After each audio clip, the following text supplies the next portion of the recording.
ఇటీవలి కాలంలో భారతదేశంలో చాలామంది రైతులు సాంప్రదాయ పంటలకు బదులు వాణిజ్య పంటలను పండించేందుకు ఎక్కువ మొగ్గు చూపుతున్నారు. ఎందుకంటే ఈ వాణిజ్య పంటల్లో తక్కువ శ్రమతో పాటు ఎక్కువ ఆదాయం కూడా ఉంటుంది. మీరు కూడా అలాంటి వాణిజ్య పంటలు పండించాలంటే మీకు బ్రోకలీ సాగు మంచి ఎంపిక అవుతుంది. అలాగే దీనికి మార్కెట్లో మంచి డిమాండ్ ఉంది. గతంలో 3 నెలలు మాత్రమే ఆదాయాన్ని అందించే ఈ పంట ఇప్పుడు రైతుల ఆర్థిక శక్తిని పెంచుతోంది. ఆరోగ్యకరమైన కూరగాయలలో బ్రోకలీ మంచి ప్రజాదరణ పొందుతోంది. దీనికి ఉన్న డిమాండ్తో రోజురోజుకు దీని ధరలు కూడా పెరుగుతున్నాయి. ప్రస్తుతం బహిరంగ మార్కెట్లో బ్రోకలీ కిలోకు 300 నుండి 400 అమ్ముతున్నారు. అలాగే రైతులు టోకు అమ్మకాలలో కూడా మంచి లాభాలను పొందుతున్నారు. ఈ పంటను సరిగ్గా సాగు చేస్తే ఎకరానికి 1.5 లక్షల నుండి 2.5 లక్షల నికర లాభం పొందవచ్చని నిపుణులు చెబుతున్నారు.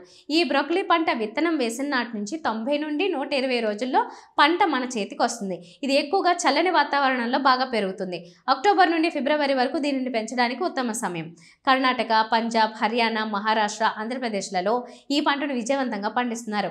నాటిన 2 నెలల తర్వాత ఈ పంట రైతు చేతికి వస్తుంది. బ్రోకలీ సాగుకు ఎకరానికి 35,000 నుండి 45,000 పెట్టుబడి అవసరం.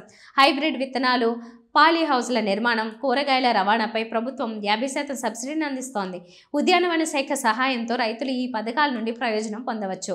సరైన పోషకాహారం, నీటిపారుదల ఉంటే ఈ పంట మంచి దిగుబడిని ఇస్తుంది. ఎకరానికి సగటున 6 నుంచి 8 టన్నుల దిగుబడి లభిస్తుంది. ఈ విధంగా తక్కువ విస్తీర్ణంలో అధిక లాభాలనిచ్చే బ్రోకలీ నేడు రైతులకు లాభదాయకమైన పంట.